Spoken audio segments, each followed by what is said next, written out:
Let me tell you the truth. Masculinity is not about control. It's not about how many women you can attract, how much money you make, or how loud your voice is in a room.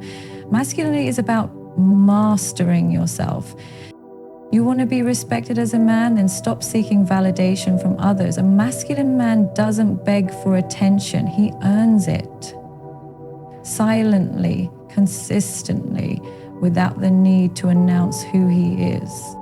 Masculinity starts with discipline. Every time you wake up and choose purpose over pleasure, you're stepping into your masculine power. Every time you hold yourself accountable when no one's watching, that's masculinity. Every time you protect your peace when the world is trying to provoke you, that's masculinity.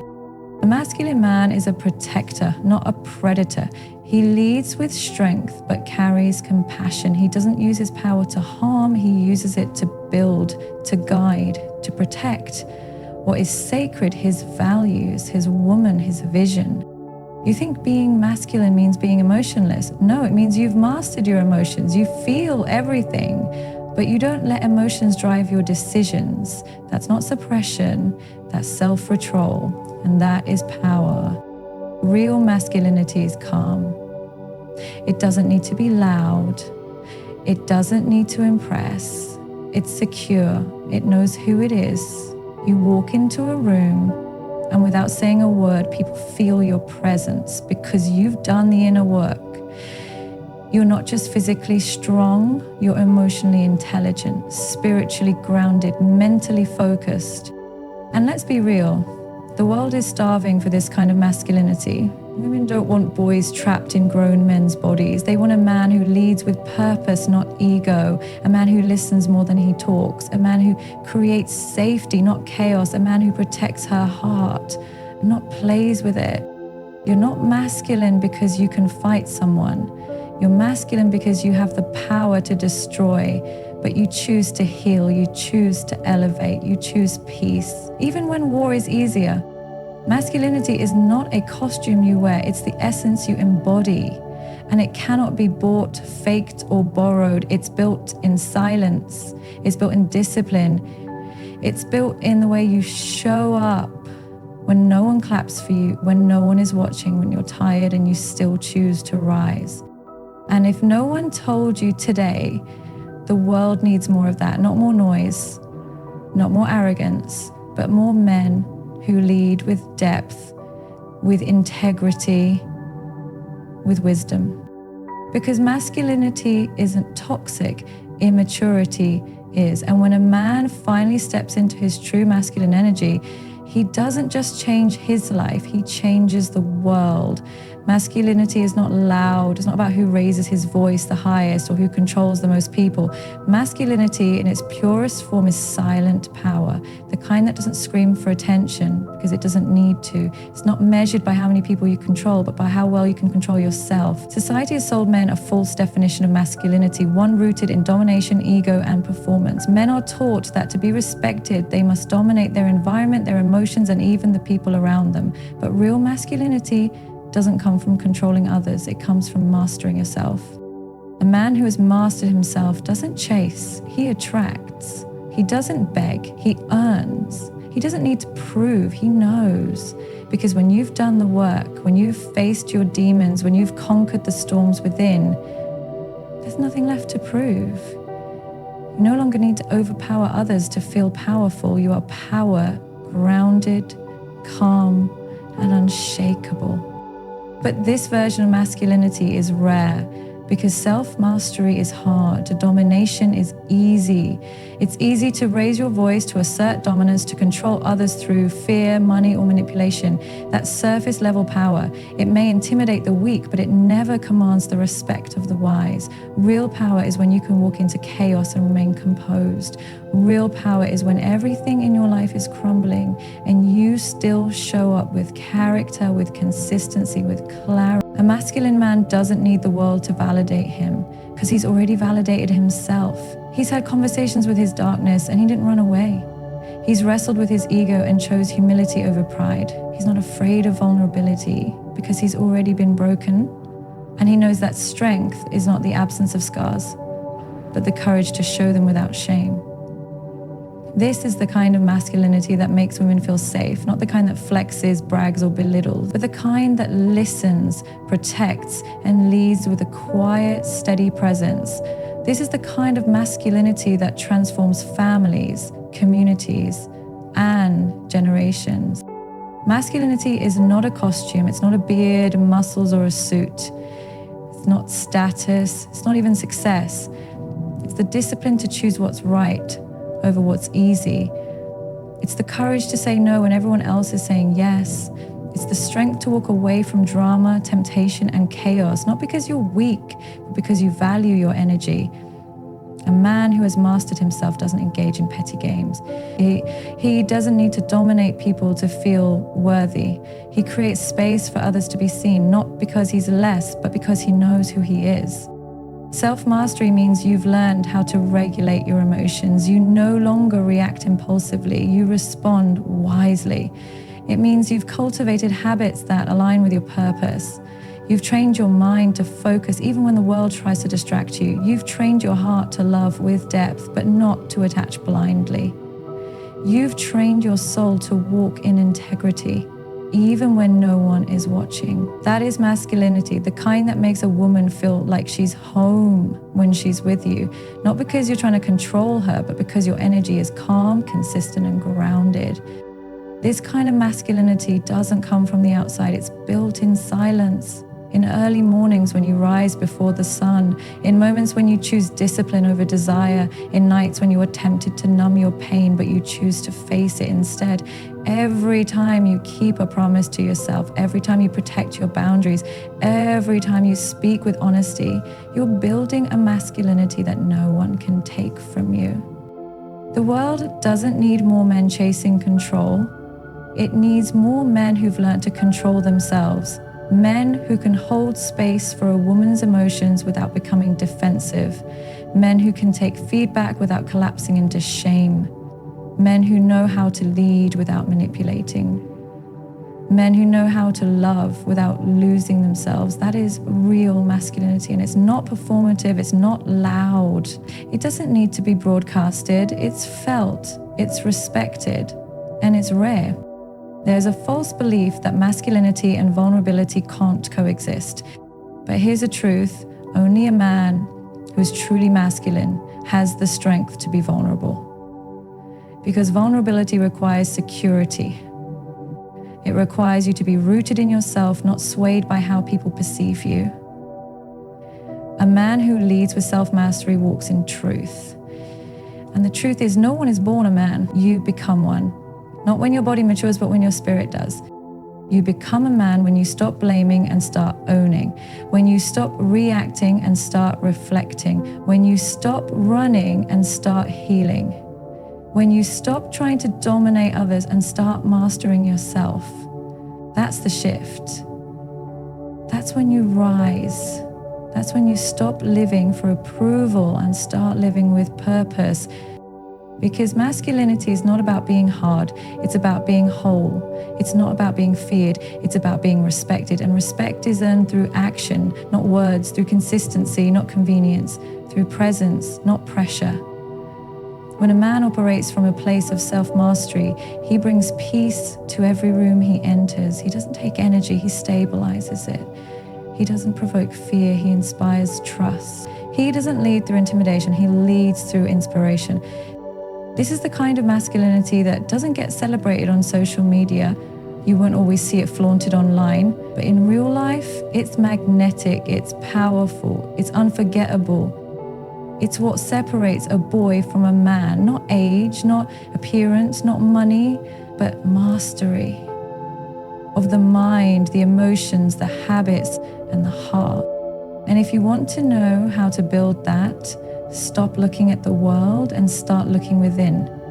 Because that's where your power lives, not in domination, not in control, but in quiet, powerful, unwavering self-mastery. We live in a world that constantly tells men to suppress their emotions. From the time they're boys, they're told not to cry, not to feel too deeply, not to show vulnerability. Man up, they're told. Be tough. But what does that even mean? If being a man means you must disconnect from your heart, ignore your intuition, and harden your soul, then we've built a definition of masculinity that is not only broken, but dangerous. Emotional intelligence is not weakness.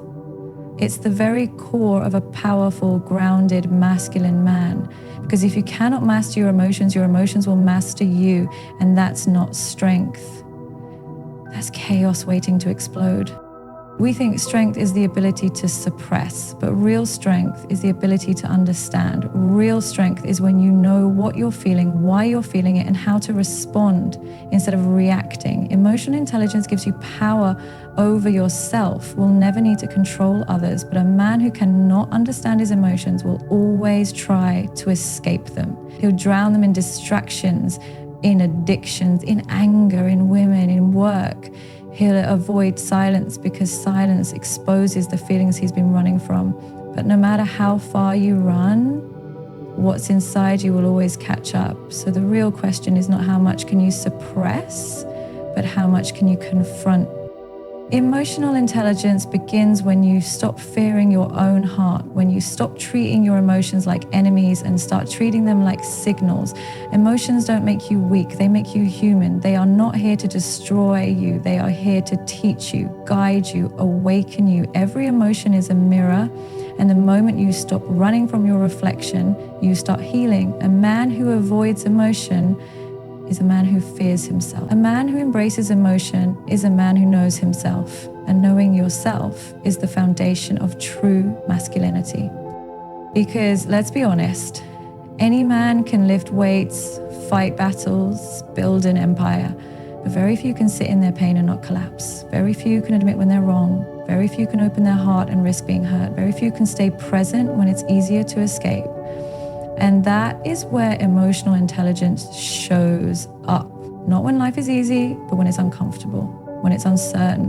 When you're triggered, tested, challenged, how do you show up then? Do you shut down? Do you explode? Do you ghost, blame, manipulate, avoid? Or do you sit with it? Do you ask yourself, what am I feeling right now? Why am I feeling this? What does this say about me, about my beliefs, about my wounds? A man who has emotional intelligence is not reactive, he is responsive. He doesn't make decisions out of fear, jealousy, or pride. He pauses, he reflects, he chooses his words and actions with wisdom. That's not weakness, that's leadership, that's power. The kind of man who leads his family with love, not control. The kind of man who listens to his woman without defensiveness. The kind of man who can be both firm and kind, strong and soft, grounded and open, and that balance, that ability to hold two energies at once is what makes him magnetic. Too many men are emotionally unavailable, not because they lack love, but because they were never taught how to process it. They were taught to provide, to protect, to perform, but not to feel. So when a woman comes into their life who speaks from the heart, who craves connection, they panic, they shut down, not because they don't care, but because they don't know how to meet her there, because you can't meet someone emotionally if you're emotionally disconnected from yourself. And no amount of masculinity will ever be enough if it's not rooted in emotional intelligence.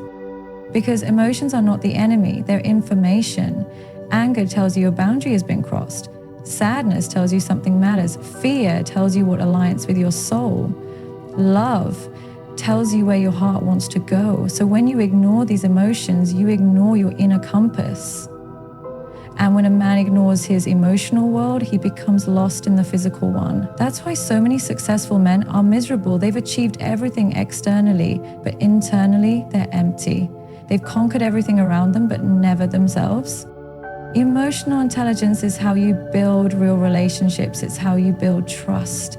It's how you build legacy. Because people will forget what you said, they will forget what you did, but they will never forget how you made them feel. And a man who can make people feel seen, heard, safe, that man is unforgettable. That man becomes irreplaceable, not because he dominates, but because he understands, because he listens, because he feels. We've glorified emotional detachment like it's strength, but shutting down is not strength. Numbing out is not strength. Pretending you don't care is not strength. as fear in disguise, as unhealed wounds pretending to be power. But true power is when you're not afraid to feel, when you can cry and still be respected, when you can say, I love you, I'm sorry, I was wrong, and not feel less of a man for it. And here's what you need to know. A woman will trust a man who feels. She will lean into a man who knows how to express without exploding. She will open to a man who doesn't run when it gets emotional, not because she wants to fix him, but because she can feel his capacity. Because emotional intelligence is safety. And when a man makes a woman feel safe emotionally, he unlocks a level of intimacy and connection that most men will never experience. The emotionally intelligent man doesn't live in his feelings, he lives with awareness of them. He doesn't allow emotions to control him, but he also doesn't deny them. He honors them, he studies them, he learns from them. And that self-awareness becomes his superpower. Because the more you understand yourself, the more you can understand the world around you. And the more connected you are to yourself, the more you attract people who are connected to truth, to authenticity, to purpose. This is what separates emotionally mature men from the rest. They don't see emotional work as therapy talk or weakness. They see it as the foundation of everything. Because what's the point of leading a business, a family, or a woman if you can't even lead your own heart? What's the point of being the strongest man in the room if you're still ruled by unhealed pain, by anger, by pride, by insecurity? True strength is inner peace, and that peace is born through emotional work. You don't need to be perfect, you just need to be present. You don't need to have all the answers, you just need to be willing to listen, to learn, to evolve. Emotional intelligence doesn't mean you never get triggered, it means you know what to do with the trigger. It doesn't mean you never feel pain, it means you know how to alchemize that pain into purpose. And every time you do that, you become more powerful, more grounded, more of a man.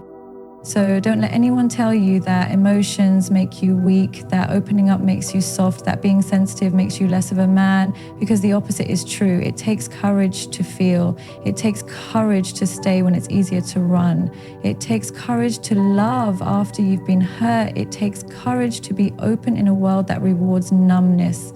That's strength. That's masculinity.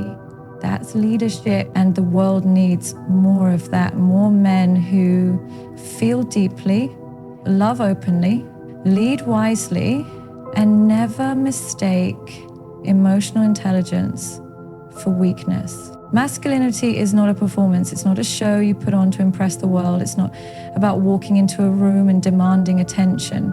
Masculinity, in its most sacred form, is quiet responsibility. It's the way a man carries himself when no one is watching. It's the way he protects without controlling, provides without seeking validation, and leads not from ego, but from integrity. The kind of masculinity that builds homes, raises leaders, and shapes legacies doesn't yell, it shows up. It doesn't seek applause, it creates safety. It doesn't dominate, it guides. A masculine man protects. And that protection goes far beyond just physical strength. Yes, he'll step in front of danger. Yes, he'll defend the ones he loves if they are under threat. But true protection is deeper, it's emotional, it's spiritual. It's the kind of protection that makes the people around him feel safe in their vulnerability, safe in their truth, safe to express themselves fully, because they know he will never use their softness against them. A masculine man protects your heart, your dignity, your spirit. He doesn't leave when things get hard. He doesn't disappear when emotions run deep. He stays, he listens, he honors. Because to protect someone, you have to be present, you have to be aware, you have to be strong enough to carry not just their weight, but your own. A man who protects is not just physically strong, he is emotionally steady, he is mentally calm, he's not impulsive, he doesn't provoke fear, he creates peace. You feel it in the way he walks into a room.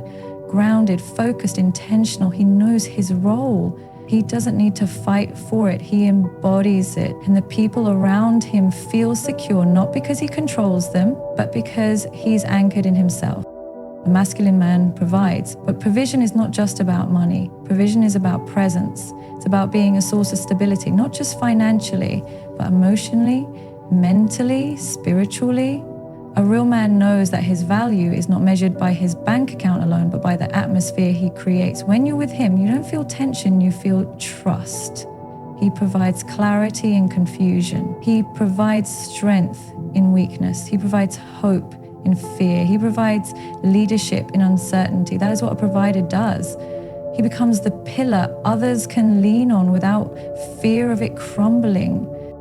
And the ability to provide on that level doesn't come from hustle alone. It comes from alignment. It comes from doing the inner work, because you cannot provide peace if you are filled with chaos. You cannot provide love if you are ruled by fear. You cannot provide guidance if you are lost in your own identity. A man who truly provides has first learned how to give to himself. He feeds his mind with wisdom. He feeds his body with discipline. He feeds his soul with faith. And from that overflow, he becomes a source, not a drain. A provider doesn't make people feel like burdens. He makes them feel like blessing. A masculine man leads. And again, leadership is not about control, it's about influence. It's not about being in charge, it's about being responsible. Anyone can call themselves a leader. But real leadership is felt when things fall apart, when plans shift, when the unexpected shows up. That's when you see what kind of man you're dealing with. Does he panic? Does he blame? Does he disappear? Or does he step up calmly, with wisdom, with strength, with grace? Real leaders are not reactive, they are responsive. They see beyond the moment. They understand the weight of their words, the impact of their energy, the responsibility of their choices. To lead is to serve. A masculine man does not seek power so he can control others. He seeks growth so he can serve others. He leads his partner with compassion, not dictatorship. He leads his children with structure and love. He leads in his community by being an example, not a tyrant. His leadership is not about being above others, it's about lifting others. He doesn't compete with his woman, he complements her. He doesn't fear her strength, he honors it. He doesn't suppress her voice, he listens to it. Because a real leader empowers everyone around him to become their highest self. And at the root of all of this, protection, provision, leadership, is integrity. Without integrity, masculinity becomes manipulation. Without integrity, protection becomes control. Provision becomes obligation. Leadership becomes dictatorship. But with integrity, everything changes. Integrity is doing what's right, even when it's hard. It's keeping your word, even when no one's checking. It's choosing character over convenience. It's not just what you say, it's how you live. A masculine man doesn't need to talk about his values. He is his values. He embodies truth. He lives with honor. He respects himself first, and that respect flows outward to everyone around him. You can't fake integrity. You can fake charm, you can fake confidence, you can fake masculinity, but integrity, it shows. It shows in the way you treat people who can do nothing for you. It shows in the way you handle power. It shows in the way you speak about others when they're not in the room. It shows in how you lead yourself when no one's watching. Integrity is not a performance, it's a lifestyle. And a man who walks in integrity commands a different level of respect, not because he demands it, but because his presence deserves it. This is the kind of masculinity that heals, that restores, that transforms. A masculinity that protects, not controls. That provides, not pressures, that leads, not manipulates. A masculinity that doesn't need to suppress others to feel powerful because its power comes from within. A masculinity that a woman can trust, that children can admire, that a generation can follow. The kind of masculinity that creates legacy. Because anyone can be loud, anyone can be rich, anyone can claim to lead, but not everyone has the courage to walk with integrity. Not everyone has the strength to choose character over ego. Not everyone has the depth to love without conditions, to stay when it's difficult, to stand firm when it's tempting to run. That's rare, that's sacred, that's masculine. A man who protects, provides, and leads with integrity doesn't just build a relationship, he builds a kingdom. Not a kingdom built on fear, control, or ego, but one built on peace, honor, and vision. He doesn't need to be worshipped. He doesn't need to be followed blindly. He just needs to be respected. And that respect is earned day by day in the way he lives, in the way he loves, in the way he leads. He is not perfect, but he is consistent. He makes mistakes, but he owns them. He has emotions, but he controls them. He has power, but he uses it to protect, not to harm. He doesn't seek to be above his woman. He seeks to walk beside her, covering her, guiding her, standing with her. And because he moves with integrity, he earns her trust, her softness, her loyalty, because she knows he won't just lead her somewhere safe. That is real masculinity, not what the world sells you, not what the movies glorify, not what culture confuses, but what your soul knows to be true. The kind of masculinity that doesn't just demand respect, it deserves it.